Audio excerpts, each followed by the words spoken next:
Welcome again to our participants and panelists to today's webinar on participatory land use planning. I'm Michaela Foster, a facilitator of land use planning trainings here at EFI, the European Forest Institute, and I'll be your moderator for today as we hear various experiences in bringing local actors together to develop negotiated solutions that balance key objectives like food security, forest preservation, meeting energy needs, while resolving conflicts and creating a shared vision for a landscape. Over the next hour and a half, we'll have the pleasure to hear from both my colleagues here at EFI, as well as several partners in Central and West Africa, as well as in Asia, about their experiences in land use planning, the approaches that they use and their success stories, as well as about some of the tools that they use.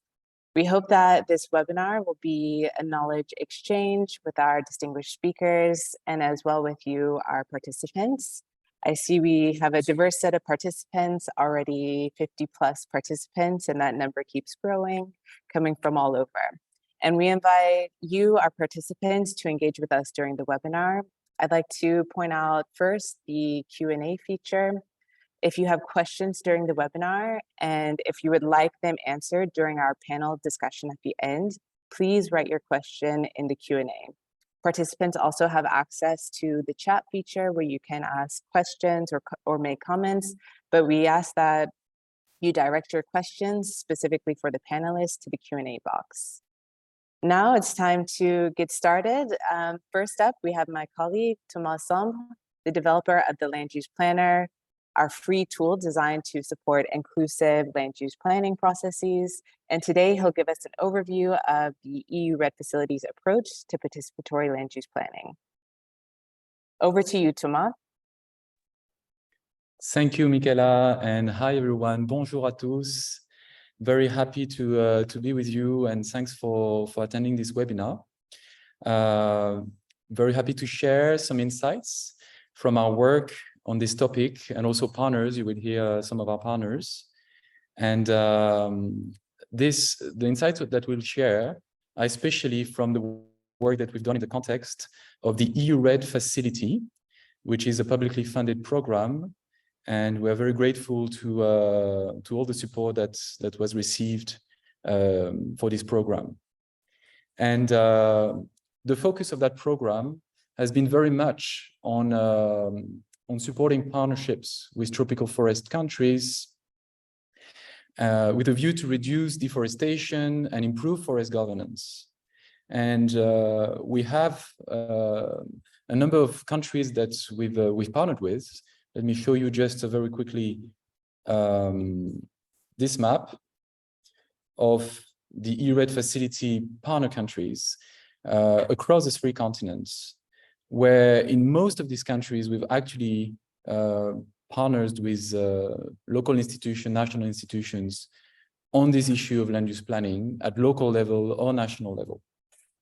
And we can say this is really a universal issue that is coming up more and more as many country governments and stakeholders are faced with the challenge of meeting the local needs and development aspirations while wanting also to preserve natural resources, forests, and resolve also increasing conflicts on those resources. You may have noticed that in the invitation and also the way we approach this topic, we always use the term participatory land use planning. This is clearly a key focus for us.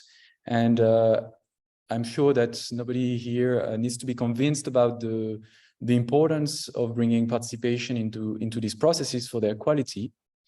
But too often, through our experience, we've seen how participation is coming often too late in the process,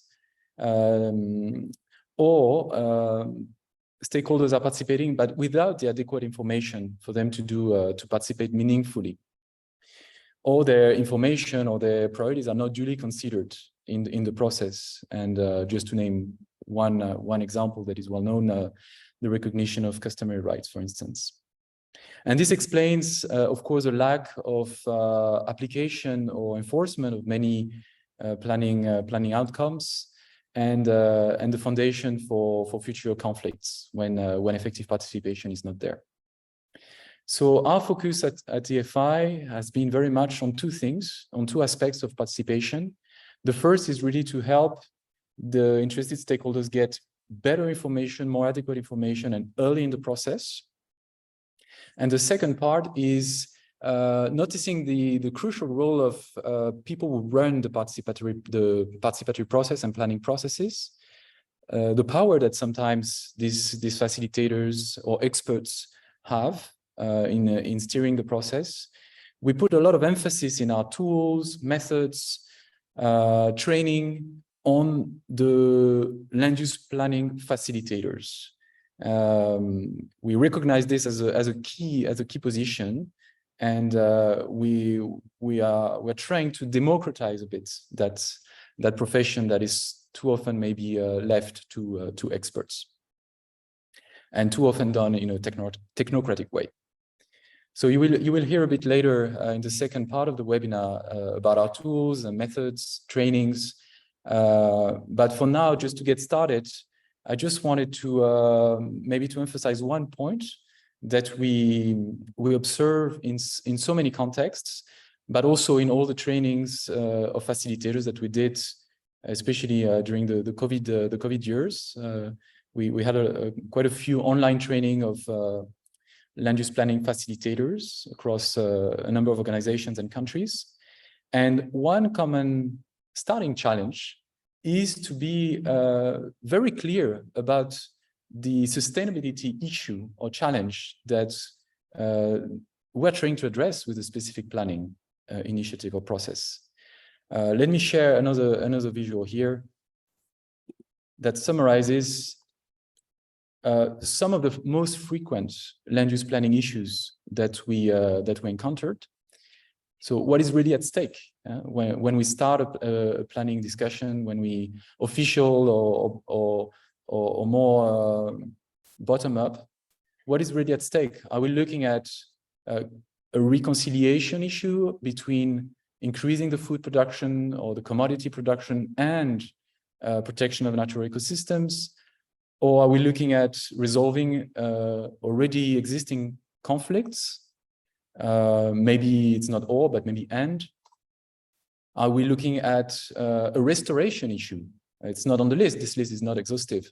But it's very important to be super clear about the issue and the sustainability challenge that the planning process is seeking to address. Too often, we've been in planning processes where we suddenly wonder, but wait a second, we're not talking to the right stakeholders, or we're not collecting the right data if our real issue is that one on restoration, for instance. So it's easy to lose sight of the real issue when we are deep into the planning process. And we've seen how important it is for the land use planning facilitator to really take the time with the stakeholders to clarify that issue at the beginning. So 1 minute left, and I will also invite our participants to write other common planning issues or challenges here in the chat. Back to you, Thomas. Thanks, Michaela. I'm actually giving my 1 minute to the next speaker. Back to you. Great. Well, thank you so much, Thomas, and quite interesting to see some of the common challenges and also the importance of being on the same page at the start of any planning process. Now let's take the opportunity to hear from some of our partners engaged in land use planning processes in Central and West Africa. Let's first welcome Mr. De Bock. He is the Director of Land Use Planning at the Ministry of Economy, Planning and Regional Development in Cameroon. To start off, Mr. De Bock, could you tell us what are some of the planning challenges that you are trying to address in Cameroon?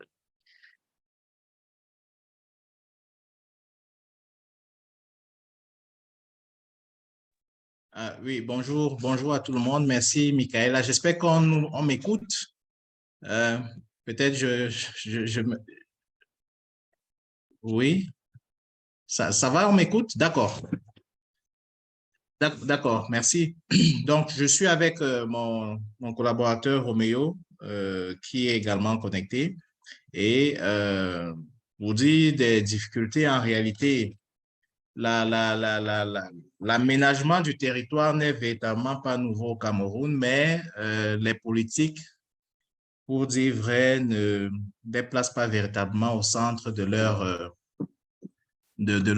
problématique.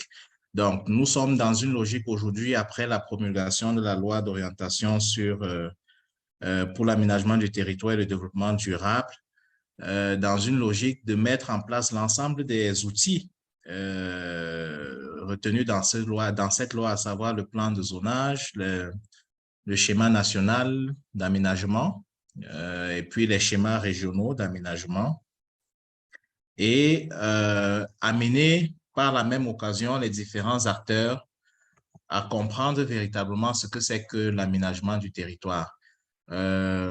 Aujourd'hui, il y a un certain nombre d'outils qui ont été élaborés, qui sont en cours de finalisation. Roméo pourra revenir là-dessus tout à l'heure quand je vais lui passer la parole. Mais ce qu'il faut dire aussi, c'est qu'à la fin, la principale difficulté serait d'amener les gens à mettre véritablement au centre de leur exercice de planification et de budgétisation des projets dans leurs administrations, les questions d'aménagement du territoire pour assurer un développement harmonieux et un développement durable. Donc, je vais laisser la parole à Roméo pour faire rapidement un peu le point de l'état d'avancement de nos activités, et on pourra revenir pour apporter des petites précisions, notamment sur les difficultés ou bien la suite, parce que la suite, c'est amener le politique, effectivement, à mettre l'aménagement du territoire au centre de tout. Comment est-ce qu'on pourra y arriver? On pourra revenir également dessus après. Roméo, s'il te plaît.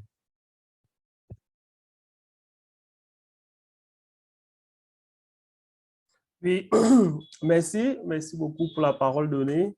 Bonjour à tout le monde. J'espère qu'on m'écoute. Peut-être par un signe de main. Ah, d'accord. OK, merci. Donc, effectivement, comme monsieur le directeur l'a dit, le gouvernement camerounais a entrepris l'élaboration d'un certain nombre d'outils d'aménagement du territoire. Ça, c'est depuis 2013. Il s'agit notamment du plan de zonage du territoire national. Il s'agit du schéma national d'aménagement et de développement durable du territoire, et puis des 10 schémas régionaux d'aménagement et de développement durable du territoire pour nos 10 régions du Cameroun. Comme avancement de toutes ces prestations que nous suivons, commençant par le plan de zonage du territoire national, la méthodologie demandait de produire exactement 2 livrables majeurs. Le premier s'occupe de la situation de l'occupation du territoire national, et le second, c'est le plan indicatif d'affectation des terres, c'est-à-dire proposer des différentes affectations pour que s'il y a un investisseur ou s'il y a des réalisations à faire dans le pays, qu'on puisse avoir des orientations dans ce sens. Donc, la première phase, elle est achevée. Le rapport sur la situation de l'occupation du territoire national, elle a achevé cette phase-là. Nous avons le rapport disponible. La deuxième étape, donc, qui porte sur le plan indicatif d'affectation des terres, le groupement de bureaux d'études, parce que pour l'ensemble de ces prestations, nous avons recruté des groupements de bureaux d'études nationaux et internationaux pour leur élaboration. Donc, la phase sur le plan indicatif d'affectation des terres est encore en cours. Actuellement, dans les 10 régions, les consultations régionales sont en train de se mener, parce qu'il faut que les acteurs locaux, vous avez évoqué au début des propos là, le caractère participatif, il faut que tout le monde se reconnaisse dans ces outils.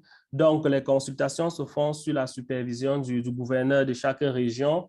Dès que ces affectations sont faites au niveau régional, on va remonter au niveau national pour inviter l'ensemble des acteurs de développement pour qu'ils puissent se reconnaître et puis apporter également leurs amendements et contributions pour les différentes affectations proposées. Donc, ça, c'est un peu ce qui est pour le plan de zonage.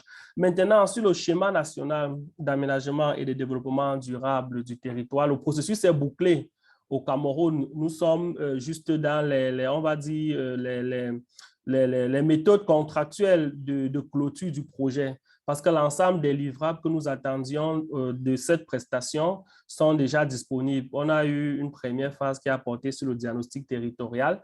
Elle a été bouclée. On a eu la prospective, c'est-à-dire on donne un peu une vision pour le pays à l'horizon 2035. Après ça, on a fixé les principes de base et les orientations fondamentales pour pouvoir atteindre la vision souhaitée.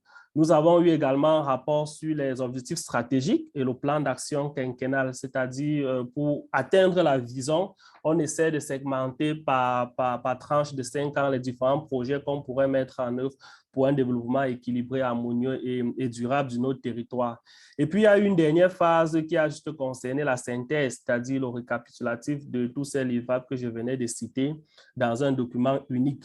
Donc, excusez-moi, donc tous ces livrables sont disponibles. Actuellement, nous sommes en train de clôturer le projet avec 2 sessions de formation qui vont s'effectuer. L'une sera en Tunisie, qui va regrouper un peu l'ensemble des acteurs de développement pour pouvoir revenir sur les principaux résultats obtenus au cours de l'élaboration de ce schéma national et voir comment les mettre en œuvre. Nous aurons également une formation locale ici au Cameroun, au pays, pour pouvoir permettre aux gens de mieux suivre la mise en œuvre et mieux évaluer la mise en œuvre du schéma national.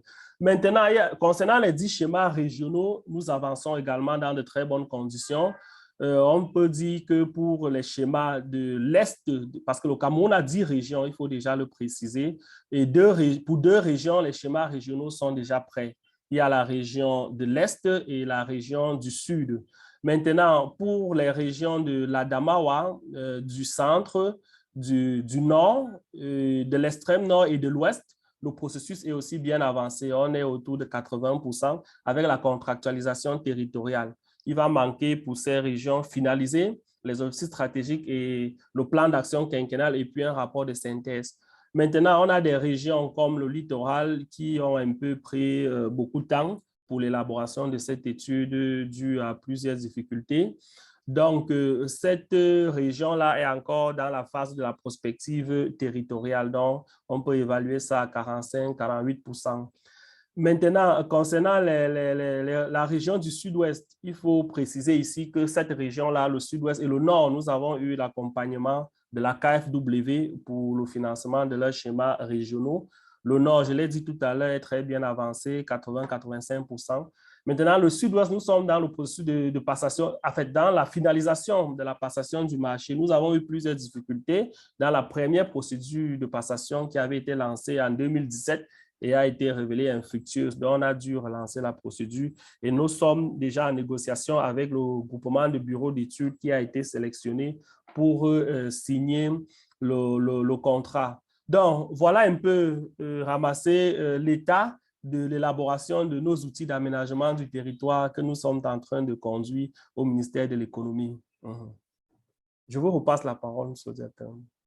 OK, merci beaucoup, Roméo. Donc, le challenge pour nous, après la finalisation de tous ces outils, serait de pouvoir amener les différents acteurs, à savoir toutes les administrations en charge qui ont un impact sur le territoire, notamment le ministère des Forêts, de l'Agriculture, l'agriculture au sens large, hein, le ministère de l'Environnement, les travaux publics, l'urbanisme et tout le reste, à véritablement s'approprier ces outils qui ont été élaborés, bien entendu, avec leur participation effective et à retenir les projets qui sont décrits dans les plans d'action et dans les plans d'action produits par ces différents schémas dans leur processus de budgétisation afin qu'on puisse avoir un début de mise en œuvre de ces projets-là pour garantir un développement bien organisé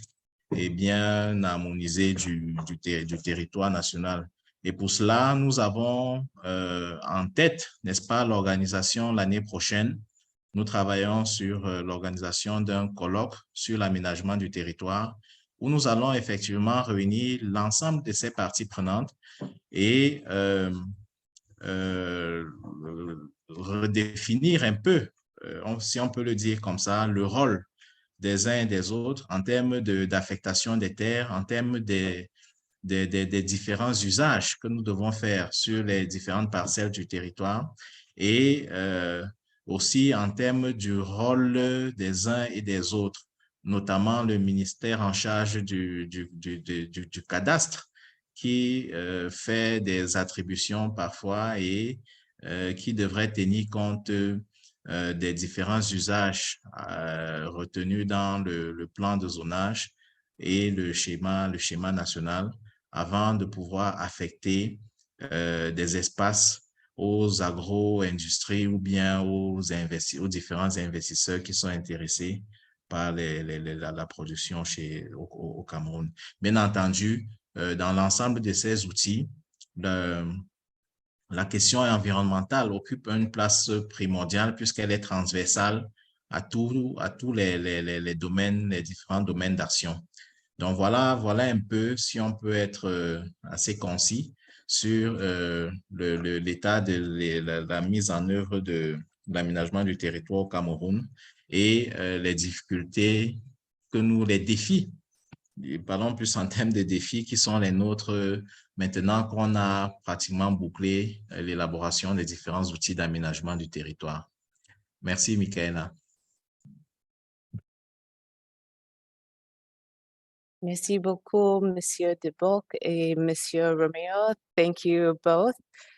We had a question in the chat about how to make planning processes participatory, and I think you answered that at the end by highlighting the symposium that will come up, and we'll try to link all actors together, as well as the importance of involving the ministries as well.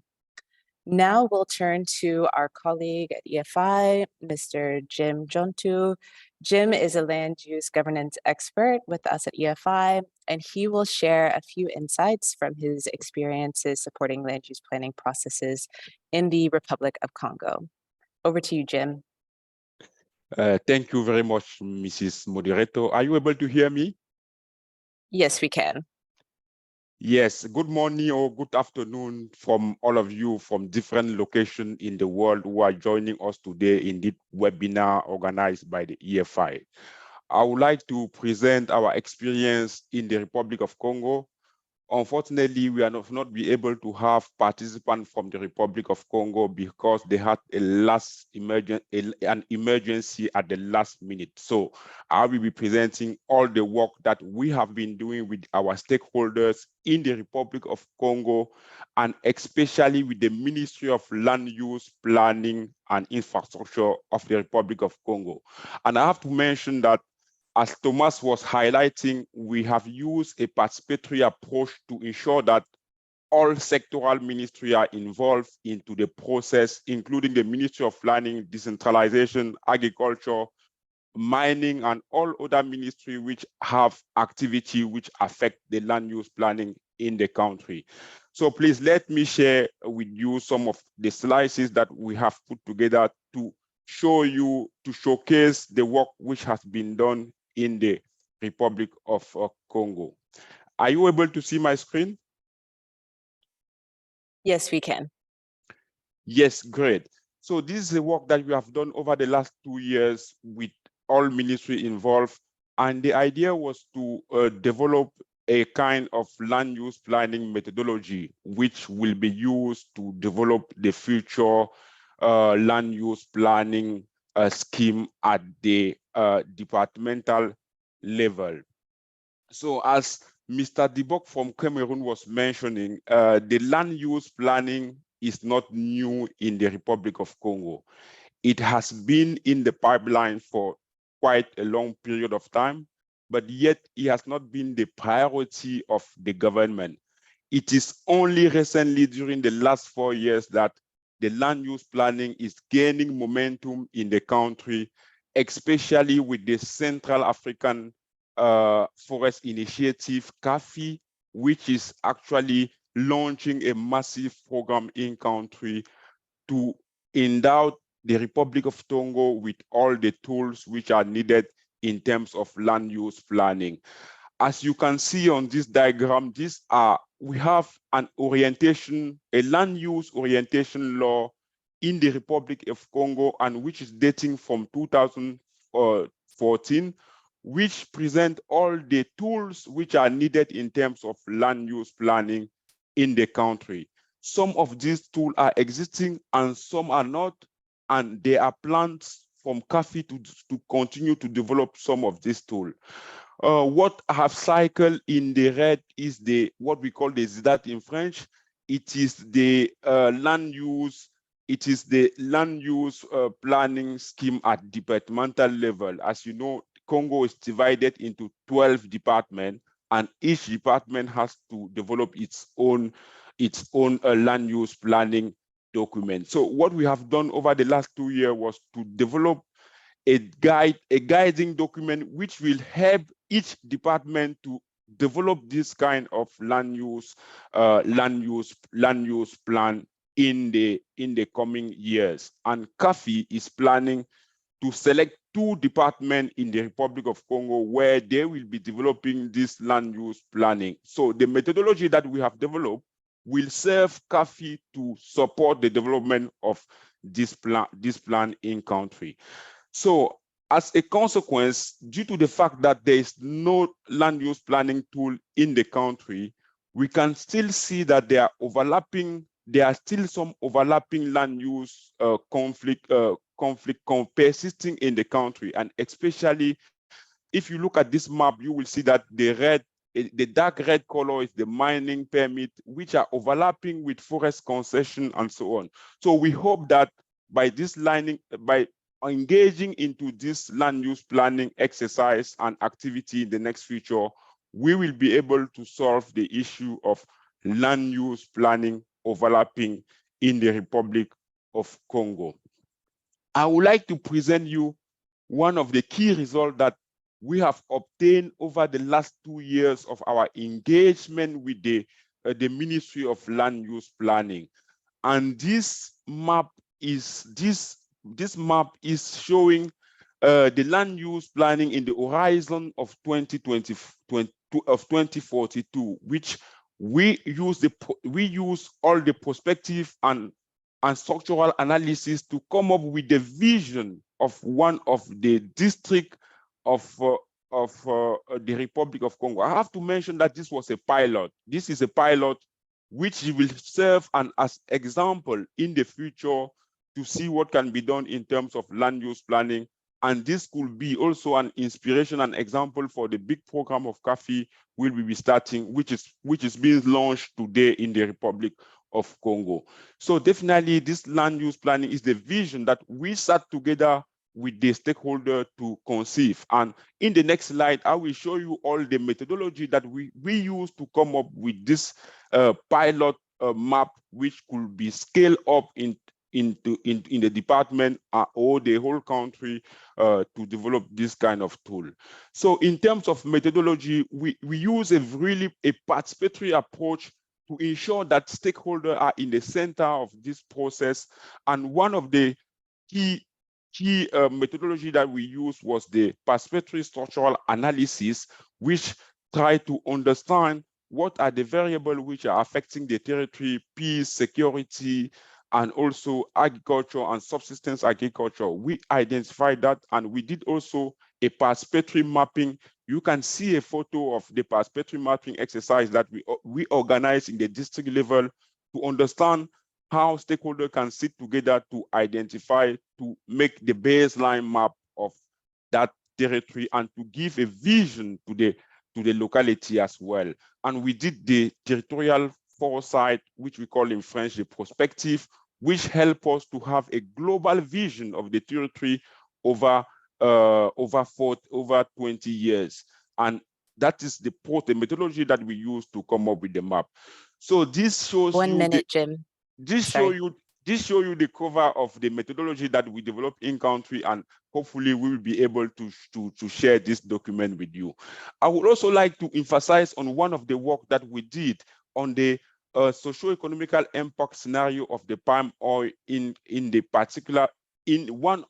Pool region where we conducted this pilot. We identified all the locality where it is suitable for oil palm plantation, and using different scenarios put by the land use planning, we try to understand, we use 3 different scenarios. The default scenario, where it is a business as usual, a non-control scenario, where we assume that the oil palm is growing at an uncontrolled rate, and the control scenario, where we assume that oil palm is grown into area which are suitable and which follow the RSPO standard.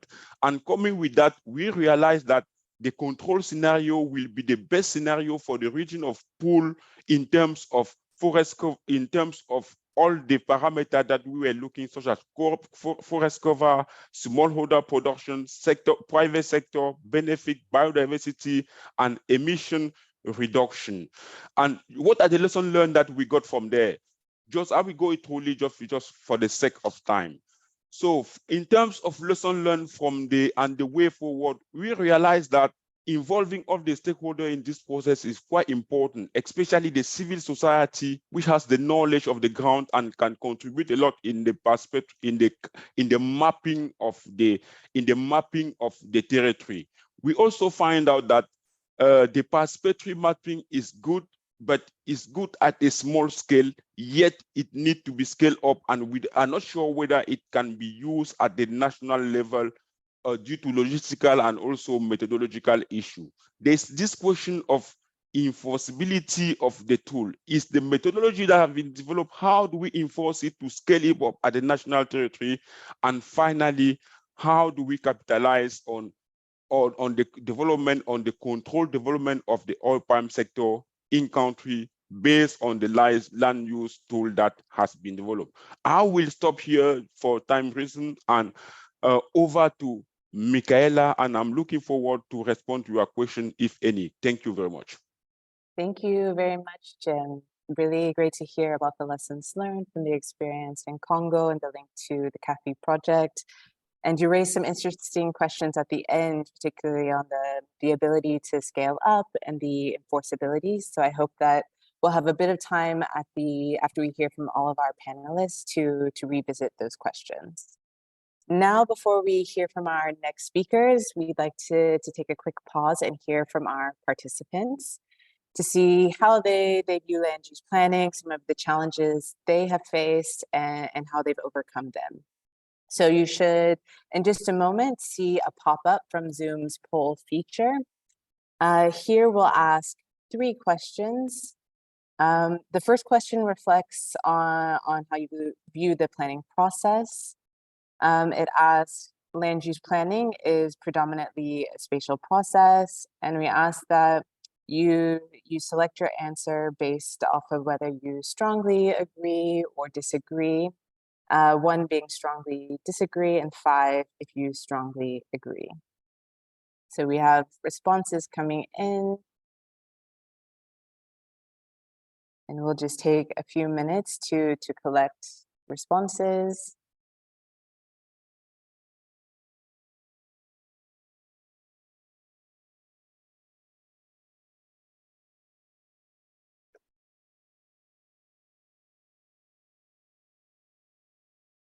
So far, just 2. Yep, some more coming in. Take another few seconds to select your response. Again, with 1 being strongly disagree and 5 being strongly agree.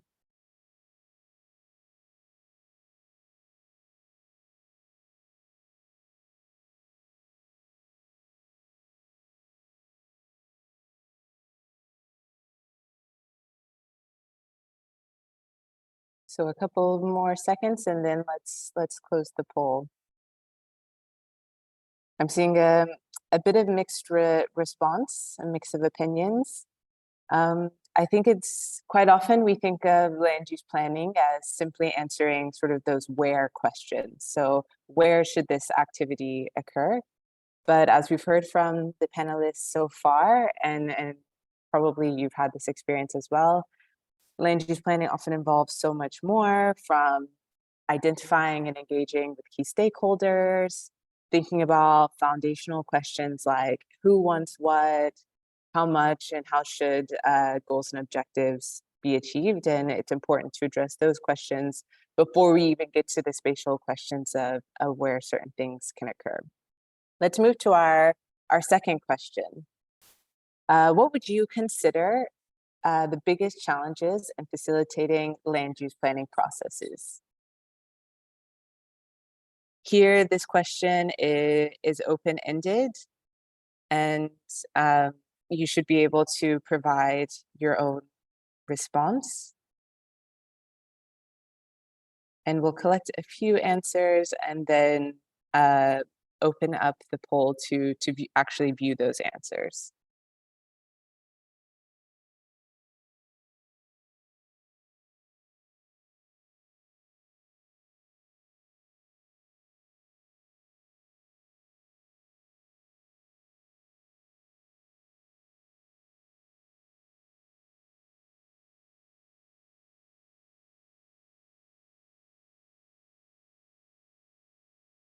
And before we review the answers for question number 2, let's go ahead and answer number 3. Our third question asks, what would you consider as success factors for an effective planning process? Here you're able to select your choices and to rank them, with 1 being your top choice and 7 being your bottom choice. So thinking number 1, if you put it in the number 1 spot, that's the factor that you think is most important. We have a range of options to select from clear leadership, land use planning tools, adequate spatial information, adequate socioeconomic information, the quality of land use planning facilitators, effective participation of all stakeholders, and the enforceability of land use planning processes. Or land use planning process outcomes. And if you have other success factors that we didn't mention here, feel free to write them in the chat.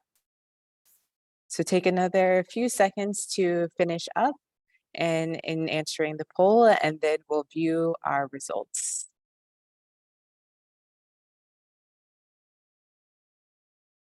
Okay, let's close the poll.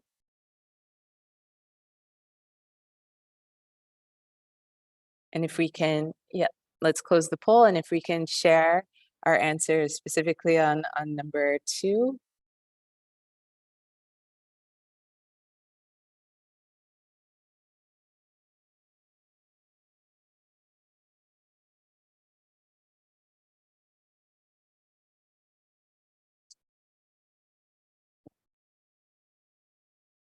Okay, we have a bit of a technical difficulty on being able to view answers for number 2, but we'll come back. Oh, you can see. Okay. I'll pass it over maybe to my colleague Primwald, who can highlight a couple of challenges listed.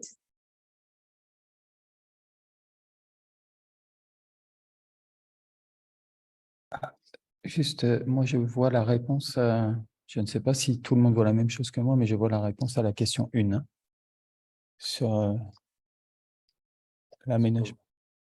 Ah, ok. Alors, vous pouvez faire défiler les résultats du sondage. You can scroll down and see the results of the poll. Okay, we have our answers to question number 2 on biggest challenges. We see the policies associated with land use planning as a big challenge. We also have reaching out to stakeholders and the agreement on communal or common land use activities. So quite interesting there. And now moving on to question 3, we see a bit of a mixed response in terms of what the success factors are, but I think a few stand out, particularly clear leadership in the process, as well as the tools and the access to information and making sure that adequate information is available, as well as effective participation of all main stakeholders. Feel free now to write any other success factors in the chat.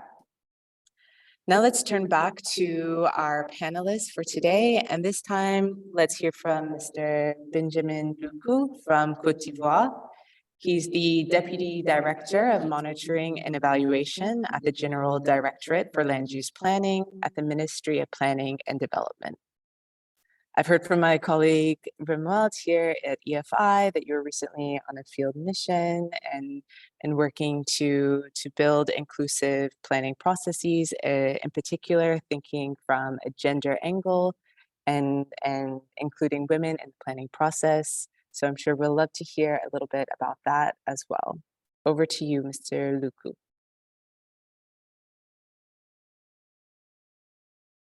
OK.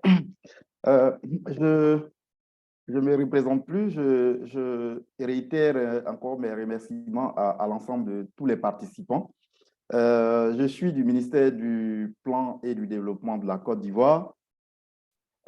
Ici, en Côte d'Ivoire, il faut reconnaître que dès les premières années de notre accession à l'indépendance, les autorités politiques ont affiché véritablement la question de l'aménagement du territoire. Bon, peut-être qu'au début, il n'y avait pas encore de politique formelle, mais la Côte d'Ivoire s'est engagée à élaborer des plans quinquennaux. Vous voyez qu'au niveau agricole, au niveau de l'agriculture, la Côte d'Ivoire est pionnier dans beaucoup de spéculations agricoles. Hein. Si vous prenez le cacao, vous prenez l'EVA, si vous prenez le palmier à huile. En tout cas, au niveau des cultures pérennes, la Côte d'Ivoire s'est engagée à afficher vraiment sa politique d'aménagement du territoire. Bon, je vais vous partager un peu mon écran. OK, partager. Ouf. Mon document. Je partage mon écran.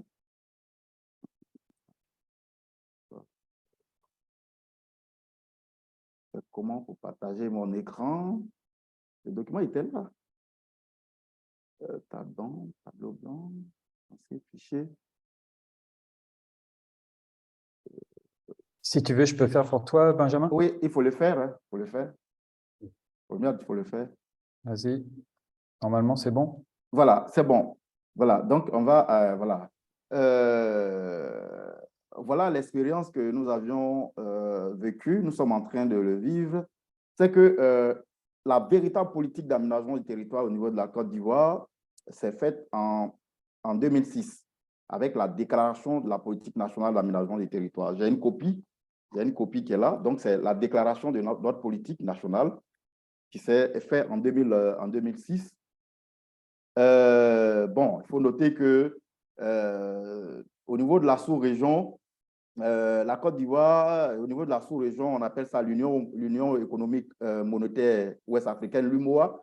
La Côte d'Ivoire est le pays lead. Donc, c'est maintenant que les choses sont en train de s'organiser. Donc, une politique qui a été déclarée en 2006. Et puis, nous avions travaillé à mettre en place un manuel qu'on a nommé le manuel de procédure d'élaboration et de mise en œuvre du schéma régional d'aménagement du territoire. C'est pour accompagner les régions. Et je souligne qu'en Côte d'Ivoire, les collectivités territoriales, nous avions subdivisé la Côte d'Ivoire en 31 régions. Mais malheureusement, c'est 6 régions seulement qui ont pu élaborer leur schéma, qu'on appelle les schémas régionaux d'aménagement et de développement du territoire. Les autres sont en cours. C'est maintenant que la question est en train de prendre de l'ampleur. Donc, sur les 31 régions, il y a 6 qui ont déjà réalisé leur schéma. Mais je sais que depuis cette année, il y a 3 autres qui sont en cours de réaliser. Et aujourd'hui, toutes les régions sont en train de venir au ministère du Plan pour qu'on puisse les assister à disposer de leur schéma de développement. Bon, maintenant, comme je l'ai dit, la Côte d'Ivoire a été émaillée par plusieurs crises. Donc, chaque fois qu'on entreprenait de mettre en place une véritable politique d'aménagement du territoire, on a été secoué par les différentes crises que vous connaissez. Mais depuis l'année 2020, l'espace UMOA a pu développer un schéma C'est le schéma régional qu'on a nommé le schéma régional d'aménagement du territoire qui couvre les 8 pays de l'UMOA. Donc, une fois que le schéma régional a été élaboré, il était demandé à chaque pays de sortir son schéma national. Donc, depuis l'année 2022, la Côte d'Ivoire, grâce à l'appui financier de l'UMOA, comme je le disais, est en ce moment en train d'élaborer son premier schéma national d'aménagement du territoire. Nous sommes très avancés. Nous avions déjà fait un lancement technique avec tous les ministères techniques sectoriels qui parlent d'aménagement du territoire. Et ce schéma national d'aménagement du territoire, c'est vrai que c'est le ministère du Plan qui le porte, mais il est piloté par le Premier ministre lui-même, voilà, qui est le président du comité de pilotage. Ce schéma en cours, je pense bien que nous avions la pression, peut-être que jusqu'en décembre 2023, on aura vraiment un premier draft, parce que la primature nous demande d'aller un peu plus vite pour que jusqu'en fin d'année, on territoire. Romia Dompas. Voilà. Maintenant, comme je l'ai dit, c'est maintenant que nous sommes en train de développer des méthodologies. Nous avions déjà une méthodologie pour accompagner les différentes régions dont je parlais, mais il y a aussi 2 ans de cela, la Côte d'Ivoire a créé de nouvelles types. Nous avions 14 districts autonomes. Donc, nous sommes en train d'élaborer un manuel d'élaboration de schéma directeur d'aménagement du territoire pour ces districts. Nous sommes en cours d'élaborer ce manuel. Et au niveau du ministère du Plan, nous avions compris que le développement, il doit être, on doit le faire de bas en haut. Donc, il faut aller au niveau local et puis remonter au niveau national. Parce que la Côte d'Ivoire élabore chaque 5 ans son plan national de développement, mais on ne va pas plus bas. Donc, les autorités politiques ont compris qu'il faut aller au niveau local maintenant, puis de l'EFI. Nous sommes en train de sortir une méthodologie qu'on va appeler le manuel de développement local niveau villageois ou bien communautaire. Nous sommes toujours en train de réfléchir sur la terminologie, mais déjà, nous voulons intégrer la méthodologie de l'utilisation, la méthodologie de la planification spatiale niveau village avec un focus sur l'utilisation des terres. Donc, l'exercice, c'est que nous avions implémenté ce processus-là dans deux villages de la Côte d'Ivoire, Poitien-Cro, qui est un village de la région du sud-est, et puis un autre village à Maningue-Sankro. Donc, c'est maintenant que nous sommes en train de tester cette méthodologie-là, surtout sur l'utilisation des terres. Et si ça marche, nous allons vraiment remonter cette méthodologie au niveau national. C'est-à-dire qu'on va le faire, on va l'intégrer au manuel régional et puis aussi le faire remonter aussi au niveau du plan national, en fait, du schéma national d'aménagement du territoire dont nous parlions. Donc ici, vous voyez, on a dit que c'est une méthodologie participative. Voilà, vous voyez que ici, c'est les femmes et le genre est beaucoup vraiment impliqué. Pour cette méthodologie, nous avions vraiment travaillé avec les femmes. Robert, on peut aller au diapo suivant.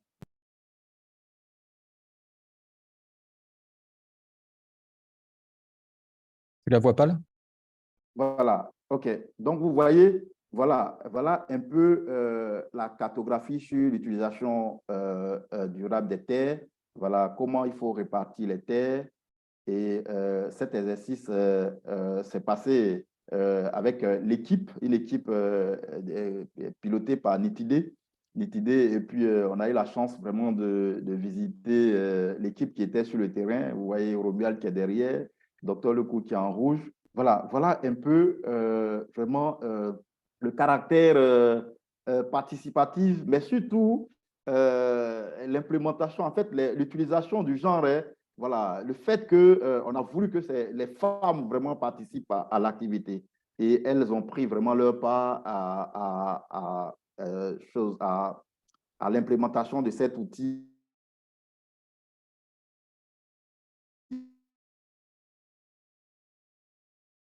de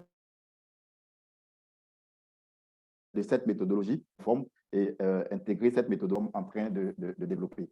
Merci beaucoup à vous. Hein. Merci, je voulais vous dire merci pour m'avoir prêté un peu d'écoute. Merci beaucoup, Monsieur Luku. Thank you very much for sharing your example of a really participatory land use planning in Côte d'Ivoire. And we can jump back to you later during our discussion if people have questions. I'll remind everyone to please write your questions in the Q&A box at the bottom of your screen. Now let's head to a different region. I'll turn to Ms. Huong Lee, Land Use Planning Facilitator at the Mekong Development Research Institute, MDRI, in Vietnam. And she'll tell us a little bit about her experience in our community of land use planning facilitators and training users to use our land use planner tool and for local level land use planning. Over to you. Thanks, Nicolette, for your introduction. And thank you very much for inviting me today. So I feel very glad to listen to sharing from other regions in the world, and the previous sections were really impressive and serious. As we talked about land use planning, very big projects, and also at national level. And I think the schedule is a bit tight as well, so please remember to take some seconds to breathe peacefully. Anyway, my name is Huong Lê. I'm from Vietnam.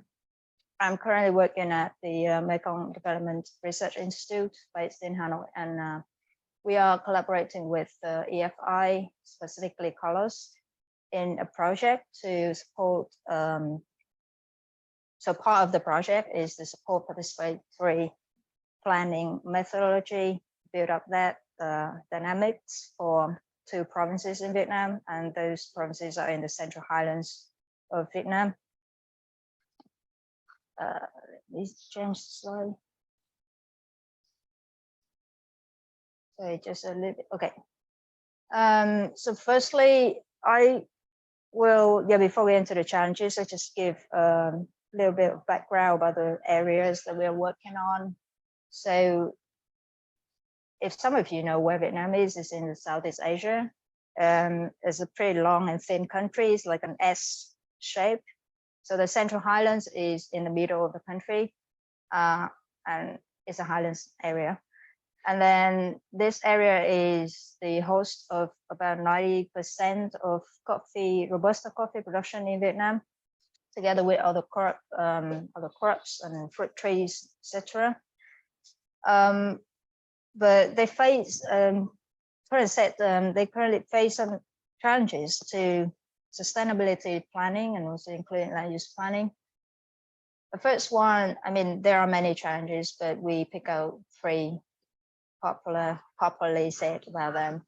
So firstly, it's about vulnerability. And the vulnerability here is vulnerability against agricultural production system together with impacts from climate change, and also against the changes in global market regulations that may affect agricultural products. There are also issues with forest degradation drivers from the agricultural sector.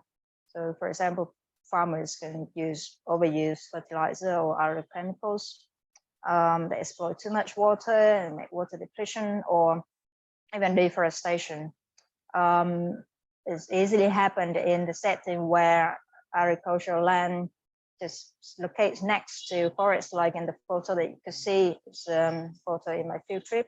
You can see that far at the back is forest, and next to the forest is agricultural production area, and you could see some encroaching happening. And then there are also issues with poverty and other social economic inequality happening during their pursuit to sustainability. So a key question is, I mean, it's not just for this region, but I think it's also a very popular question, is how to include vulnerable stakeholders into sustainable uses of agriculture and forest land. And sustainable uses here not just mean the use, but also the planning, like how we know where to grow what and which area to do what, and why. And I remember one of the questions that we just had in the poll is about, is land use planning a spatial process something? I don't know if my presentation will speak something, but there's no map in this presentation. So yeah, it's not just about spatial planning, but also other issue with social economic issue underlying the whole process. And a little bit background about the planning process at the district level in Vietnam. I will not dive very deeply into this because it's very complicated, but generally speaking, is top-down is a pretty much top-down process without much stakeholder participation locally. So mostly governmental actors are clearly decision makers, and they mostly work with consultants. So they are a very closed policy network in Vietnam, and non-state stakeholders and general public are usually not really involved. They do have a public consultation process, but that's the effectiveness of that process is another story.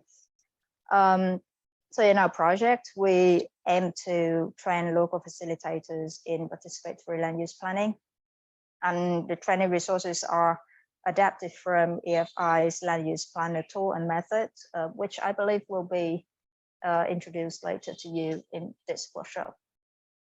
2 minutes. So, okay, so we did a very engaging training course.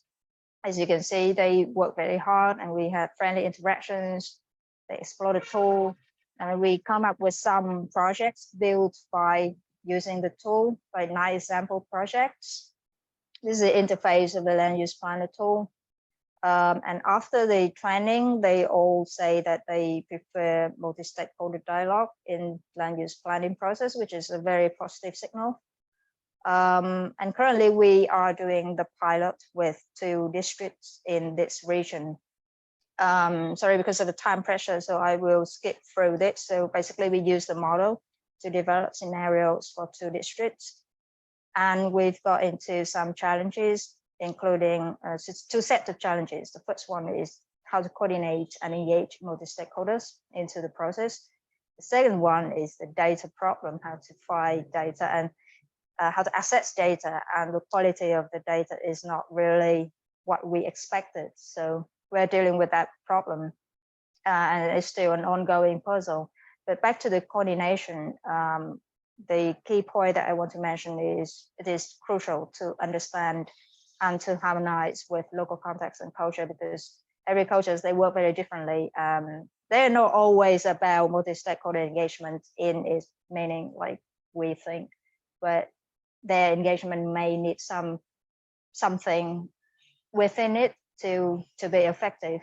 And then about capacity as well. So it's important to improve the tools, interactive, ease of use, and also tailor different types of training and channels to suit different purposes and technicality level of the participants. So yeah, I think that's it from my side. Thank you, back to you. Thank you so much, Ms. Lee, and really interesting to see your experience from the training. And I'm sure we'll hear a little bit later in the Q&A more about training facilitators and how best to really take into account, understand, and harmonize with the local context, as you said.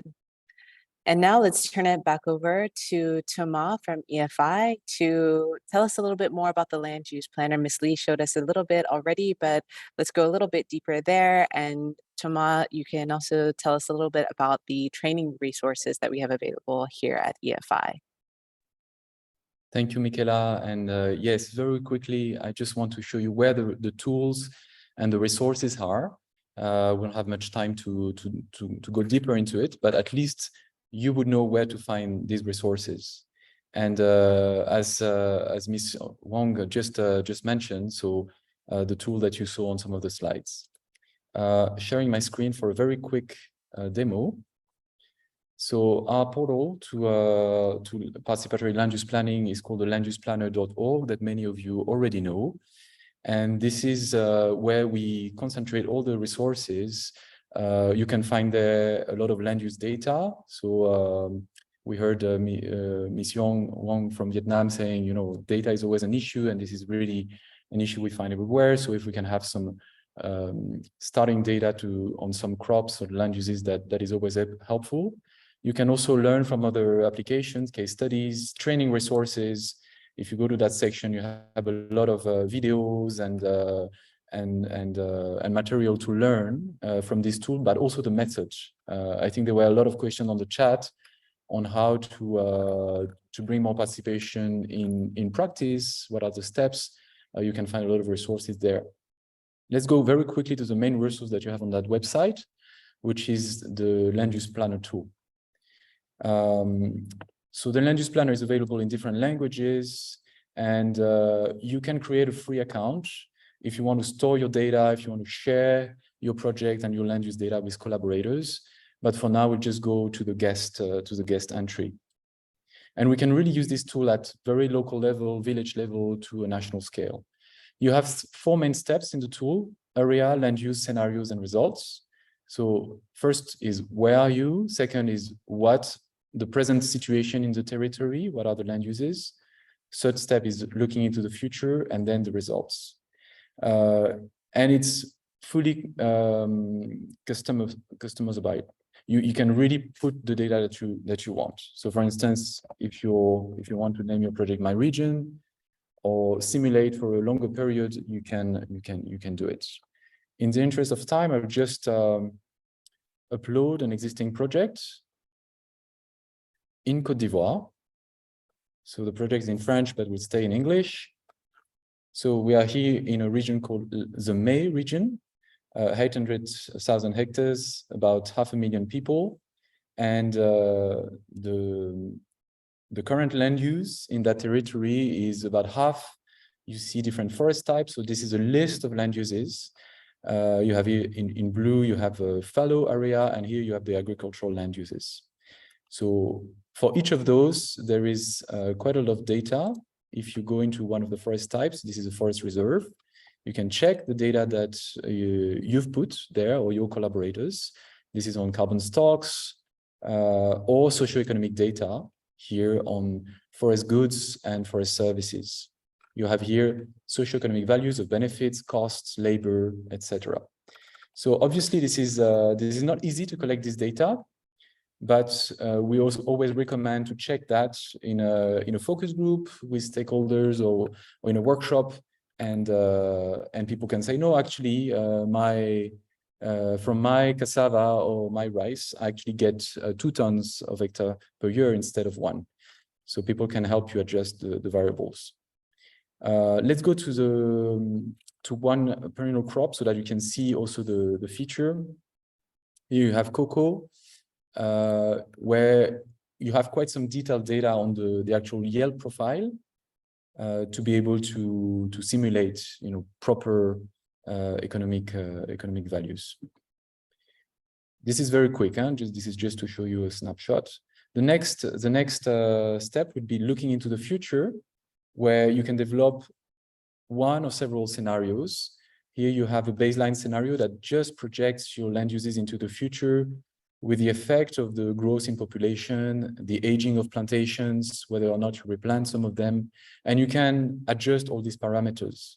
In this case, in the May region, in Côte d'Ivoire, it's a very specific place because there is a new protected area that was created recently. So the challenge is how to make sure that people that will have to abandon some cocoa plantations within the area of the protected area can still make a living. So how can the planning process be done in a way that doesn't impoverish the local population?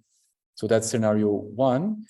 Scenario 2 is a scenario where they considered that maybe the enforcement of the protected area would not be that strong, and the agriculture would still encroach on the protected area, and you can see some quite intense deforestation.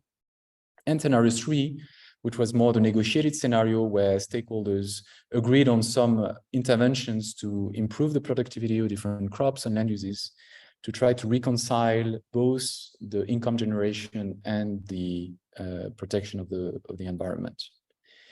And that's the interesting part, where stakeholders can really negotiate, and a trained facilitator can help the different groups to really elicit their priorities and find compromise solutions. And finally, the results, where people can see the impacts of their planning decisions on different indicators. So you've seen a bit these infographics before in some of other presentations on forest cover, on benefits, commodity production, employment, and many more indicators that you can find in the detailed sections of this tool. So this is just to show you an example. If you had an account, we could connect and share this within our teams, update it, store the data. We have here more than 100 projects that are ongoing in the Land Use Planner portal, as you can see. One of the very frequent questions that people ask when they use this tool is, but what about projecting the results on a map? So this is not easy. We've tried with the Land Use Planner tool and resources to keep it accessible to non-experts, that after a couple of days of training, they can really master this kind of tool. But the spatial, getting to something similar with spatial tool has been more complicated. But this is something that we are very happy to say that now we've started to develop a complementary module, a spatial module of the Land Use Planner, and this is what we'll hear in the next presentation, right, Michaela? Right. Thank you, Thomas. And now let's go over to Clovis Grinon, a soil and landscape dynamic scientist at NITIDE, to tell us a bit about the spatial module of the Land Use Planner. Hi, everyone. Can you hear me? Okay, great. Yes. Thanks. Yeah, I'm happy also to participate to this webinar. And so thanks the organizer and also all the participants. I work for NITIDE, so yeah, thanks also to Mr. Luku. We also illustrate some of the activities of the NGO on the ground, but just basically the NITIDE is working on landscape and value chains in various landscape. And I'm particularly involved in the laboratory of NITIDE, which basically try to bring research with the project and local stakeholders, working on geospatial tools, on land use change measurements and modeling. So basically, we worked with AFI for the several last months to try to complement the Land Use Planner tool with a special dimension, because we had this discussion in the survey, should the land use planning process be special? And our experience, especially in the May region, is that sometimes simple maps, let's say deforestation map, for instance, bring a lot of messages, but also trigger could really have an impact on decision-making process. So I will briefly showcase the tool and discuss today with you this module of Land Use Planner on the special components. So I don't know if you can see my screen. Yeah. Yes. Okay. Great. So it's a tricky part of doing a demonstration. Thomas is used to it, but really it's the first time we try to do it live.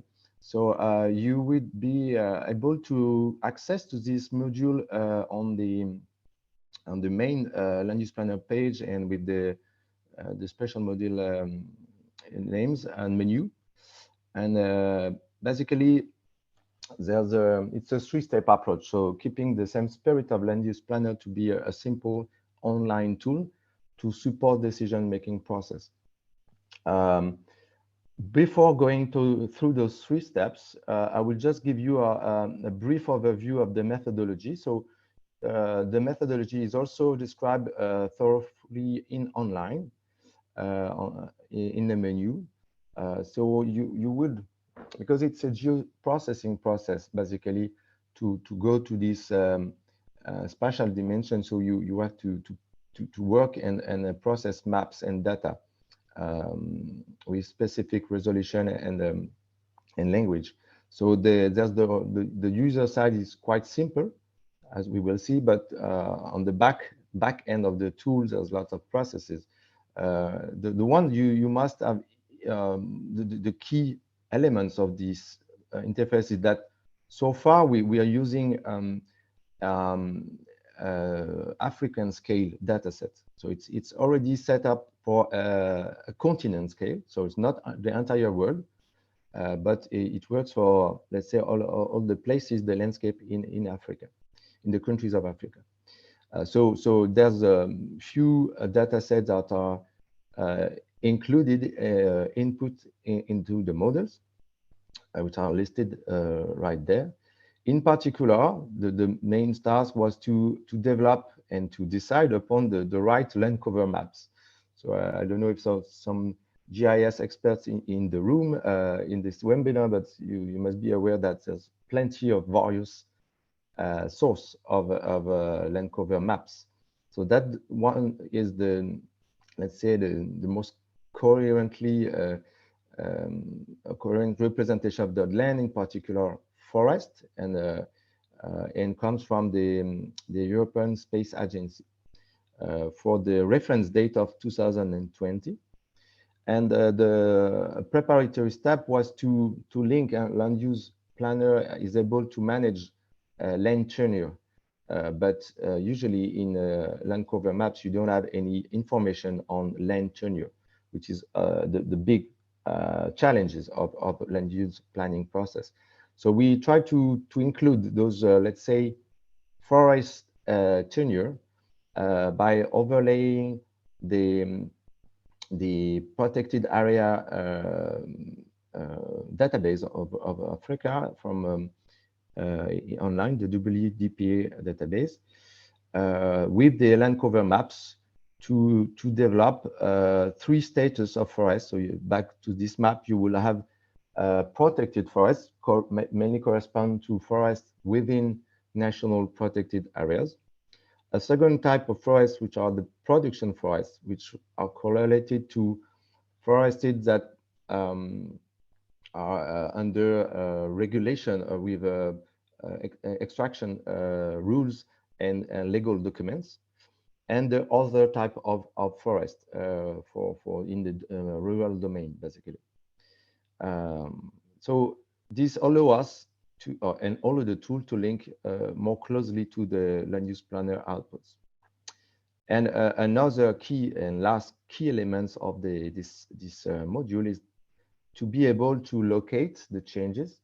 So to base the simulation, so it's a forecast in the future where to allocate those changes. And to be able to do that, we integrate deforestation, in that case, deforestation risk map. That is a combination of several factors that are well known to influence or to be linked with the deforestation or forest conversion, which also it's a challenge to have a generic representation of drivers for a continent and so many countries in Africa. But from the literature review, we come up this first version of deforestation map, integrating the distance to markets and big cities, distance to infrastructures, roads and tracks, and also distance to the resources, so distance to the forest, which are the— 1 minute. Okay. So thanks. So this is the key elements of methodology. I would take the challenge of having a demo in 1 minute, which could be hard. So basically, the first step is to define your territory. You would have the choice to delineate one of the manually delineate polygons in your landscape village, or upload a shapefile or GIS formats. The tool gives you directly the outputs and the summary of the land use, as it is on the maps, including the 3 forest types. Here we will take an example in the May region, as Thomas also showed you the first and the big task of the land use planning process with the tools. So we'll continue the example based on those results of land use planner, which is here in an integration in the second steps, which involve to upload the results of the land use planner main tool, which basically allow to identify the number of hectares of change every year in the future for the various forest type. This could be edited, inputted in as a document or manually. The tool is then kind of the special mode is then finished kind of thing. So the process is the request is sending to the server that will, depending on the size of the territory, will give you the output in particularly the animated maps. So if it doesn't go straight on the okay, so this is done. So it took a few seconds to proceed, and the result is readily available. And key element of this module is to have a live and animated maps of where the conversion of forest will probably occurs in the next 20 years, according to one of the scenario of the land use planner tool. So these maps greatly help, or the idea is to support the decision-making process and the participatory approach to discuss whether it's good or wrong, but also to target specific areas to anticipate those changes. So I stop there, and thank you for listening. Great. Thank you so much, Clovis. Really interesting to see this new addition, the spatial part of the land use planner, and how we can use this tool to help further visualize different scenarios. Now let's open up the webinar to questions from our participants. I've seen a number of questions already in the chat and in the Q&A, so I'll jump to one of them already. That is on balance, and this question is quite open to any of our participants. The question asks, can participatory land use planning be a win-win when it comes to conservation?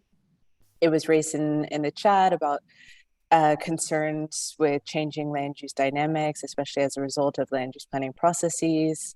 And I think a question for our participants is how to balance and incorporate different stakeholder values and responses, as well as their interest in the planning process. So I'll open it up to any of our panelists. Feel free to jump in.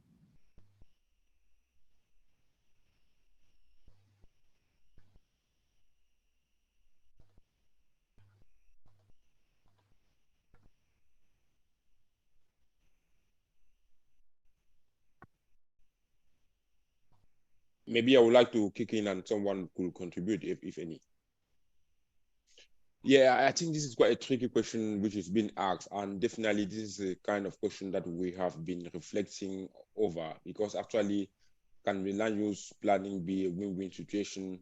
I think this is quite a difficult one. I think it's all about how do we reconcile all the different usages of the, how do we reconcile all the usages of the land, and how do we put all together and so on. I think it's a question of making the balance of the different usages and to see what are the priority for the country, and definitely conservation being one of these priority. I think that there are a lot of trade-offs that government need to make in terms of making sure that you conserve the land, at the same time you expand the land also for agricultural need and purposes. I also want to emphasize that responding also to agricultural need or subsistence need of the population will also come with improving the agricultural yields with new type of variety or new type of technologies and so on. So it's really depend. You can reconcile all these. We can reconcile those, and it can be a win-win situation if all the parameters are mixed in the way that will allow conservation to strive with agriculture and the need for development. Because we have seen in a lot of countries that some are looking to develop infrastructure and so on. How do you actually reconcile those is actually a big question. So I think that I will pause here, and if there's any contribution to that pertinent question, that will be welcome. Thank you.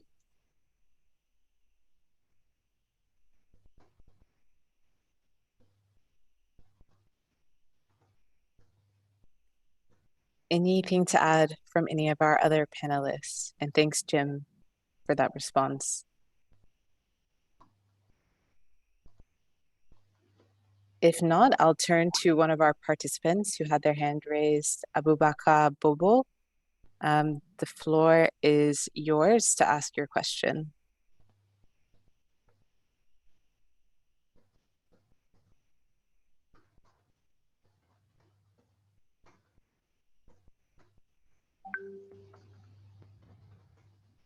I see your mic is open, but we're not able to hear you.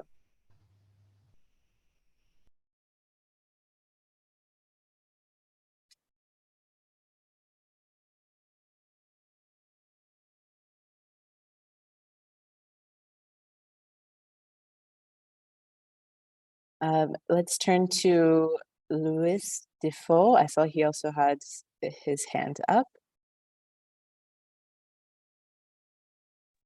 Bonjour à tout le monde. C'était un grand plaisir de suivre les différentes présentations, surtout celles qui parlent d'expériences venant d'ailleurs. Je suis Monsieur Defoe du Cameroun. J'ai une question qui s'adresse un peu à l'ensemble des intervenants. Avec tous ces outils mobilisés, tous ces outils techniques mobilisés, n'avez-vous pas peur qu'on aille dans des complexités telles qu'à la fin, on ne puisse pas véritablement avoir des outils applicables par le commun des mortels? Est-ce que ce n'est pas trop de complexité pour pouvoir garantir une certaine applicabilité ou mise en œuvre à la fin de tout ce travail? C'est un peu ça ma préoccupation, parce que c'est bien beau de mobiliser tous ces outils, ainsi de suite. Si on ne peut pas garantir la mise en œuvre des produits dérivés de cette grande mobilisation, alors il y a un problème, quoi. Les intervenants de Côte d'Ivoire, du Cameroun, du Congo ont bien dit que l'aménagement du territoire n'est pas nouveau dans ces pays, mais quand on a relancé les processus à la fin des années 2010 ou début des années 2020, les gens ont raisonné comme si on partait de zéro, tout simplement parce que les gens n'avaient même pas connaissance des textes et même des plans qui avaient été élaborés pendant les périodes antérieures. Donc, c'est un peu ça ma crainte. Merci.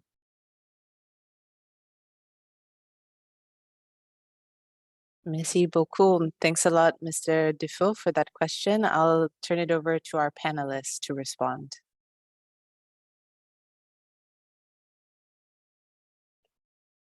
Oui, peut-être je peux très rapidement donner une brève réponse avant que peut-être d'autres panélistes ne complètent. Parce qu'effectivement, la question que pose le docteur Louis Defoe est une question assez pertinente, parce que cette question a déjà été aussi soulevée au Congo et où on avait constaté qu'il y a une panoplie d'outils qui sont développés et que l'aménagement du territoire est assez technique en termes de jargon et en termes d'outils qui est utilisé. Notre expérience qui a été faite dans le district de Mindouli, dans la région du Poul, nous fait comprendre exactement que, en dépit de la technicité de ces outils et de ces techniques, chaque acteur a un rôle spécifique à jouer ou une partition à jouer à l'intérieur. Parce que lorsqu'il s'agit des analyses structurelles, de la prospective, c'est beaucoup plus les acteurs gouvernementaux qui ont une bonne compréhension de ces éléments et qui peuvent nourrir toute la dynamique avec des montées en compétences assez rationnelles. Ils peuvent utiliser de manière effective les outils. Mais lorsqu'il s'agit effectivement de la cartographie participative, ce sont beaucoup plus la société civile et les communautés. Donc, je pense que si tous les acteurs jouent leur rôle spécifique dans le processus, ça devrait normalement être maîtrisé. Et j'aimerais ici soulever la nécessité d'avoir un processus assez participatif parce que les compétences pour mettre en œuvre tous ces outils sont reparties au sein des différentes parties prenantes. Et tant qu'on ne les met pas tous ensemble, ça sera difficile d'utiliser ces outils. Ça, c'est notre expérience qui vient de la région de Mondile. Peut-être je vais arrêter là parce que je pense qu'il y a des membres qui aimeraient compléter. Merci.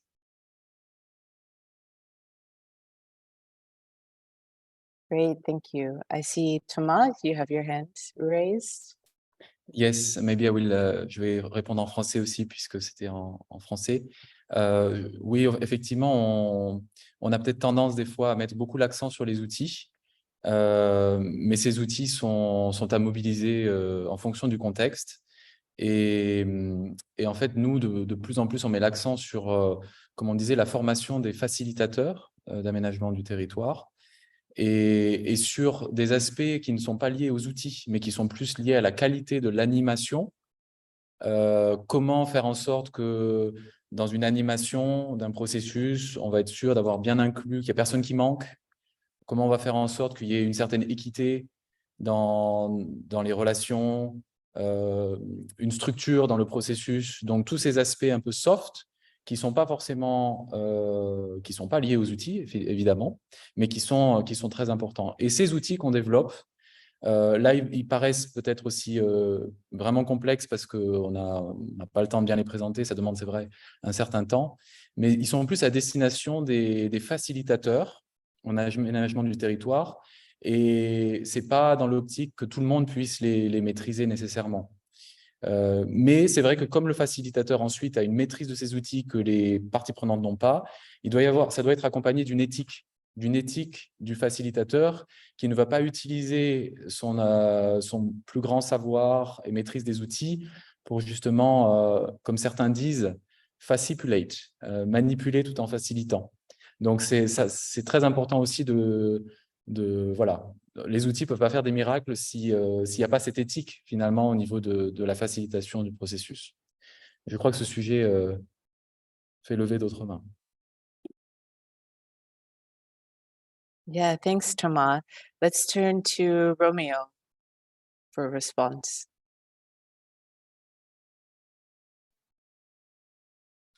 D'accord. Michael, merci beaucoup pour la parole donnée. Je voulais juste un peu ajouter à ce que les autres ont dit qu'ici au Cameroun, justement, on a eu ce gros souci, il y a beaucoup d'outils et il ne faudrait pas que les uns marchent sur les autres ou bien même que la mise en œuvre ne soit pas effective. Donc, nous avons déclenché au niveau du ministère de la Planification, de l'Aménagement du territoire, ici même, une grosse étude sur la cohérence, sur la mise en cohérence entre tous les outils élaborés.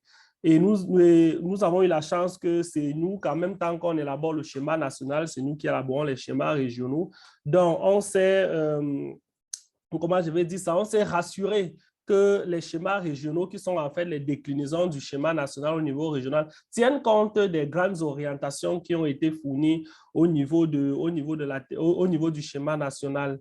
Et puis, la loi de 2011 sur l'aménagement du territoire au Cameroun avait créé un conseil d'aménagement et de développement durable du territoire. Nous voulons, au cours du colloque sur l'aménagement et le développement durable du territoire que M. Desbordes a évoqué tout à l'heure, nous voulons, comme ça, au cours de ce colloque, voir comment mettre effectivement sur pied cette instance-là pour que les documents ne puissent pas marcher sur les autres, pour qu'il n'y ait pas de chevauchement ou encore des duplications. Donc, nous avons un gros travail d'harmonisation que nous faisons ici au ministère de l'économie et que nous allons également partager au cours du colloque, que nous pensons que vous allez également participer pour nous accompagner comme vous ne cessez de le faire. Donc, c'est un peu ça que je voulais ajouter. Merci.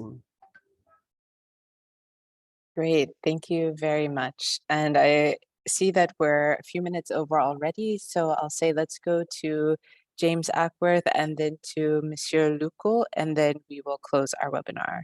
James, over to you. Yes, hello everybody. Thank you for the very interesting discussions. And I think on this last point, it's the one that preoccupies me as well. The balance to be found between the participatory processes that are led by people who understand the local context and culture, and the use of these technical tools that get to the nitty-gritty detail of what really will happen in future in these complex landscapes with multiple challenges and pressures on land. And I think the only way to really refine the methods and get the balance right is through the trials and tests that are ongoing in these different countries, and to keep sharing lessons. I'm very interested to see the outcome of the ongoing work that Minipat are doing, and CAFI that I work with is intending to invest in further extension of those tests and training, which we hope will help to take this forward. I think having seen examples of historical land use plans, one can see both extremes of plans that have been developed with very participatory processes, but not much understanding of the maths of future projections of land use, and come up with unrealistic proposals that are not implementable or even necessarily desirable. And others where they've been very technical and nobody's really understood, and they've then had imposed on them land uses that they perhaps can't live up to, and therefore will the land use plan will not be respected, particularly in the history of creating protected areas and so on, where future needs of local communities haven't been taken into consideration. I think I've raised a question, so I hope I can just very quickly pose it, because I think it's key to this whole discussion. The solutions that we're looking for that help to reduce deforestation and that need to be discussed during these land use planning processes are actually often very expensive. They need a lot of investment from government, from international partners. And my question, which we will not answer today, but I think remains an open question, is how do you make sure that the people with the funds to actually support the, for example, green economy outcomes of these land use planning processes are actually genuinely supported through participatory process by local communities, because they're sure that the funding to implement those complex solutions is coming. Because if you agree to create a national park because it looks like a good idea in theory, and then the funds don't come to help you do your cocoa intensification, you're going to end up having to encroach into that national park to survive. So I think this is a key point, is when the donors or financiers, government or international, come in and take part in this discussion to say what they can really fund, because that actually is what determines the outcome of these, the real outcome of these land use plans. Thank you. Yeah, thanks a lot for that, and really important points on the costs and the institutional coordination and structure that exists sort of outside and with any land use planning process. As a final point, let's go to Monsieur Lucal.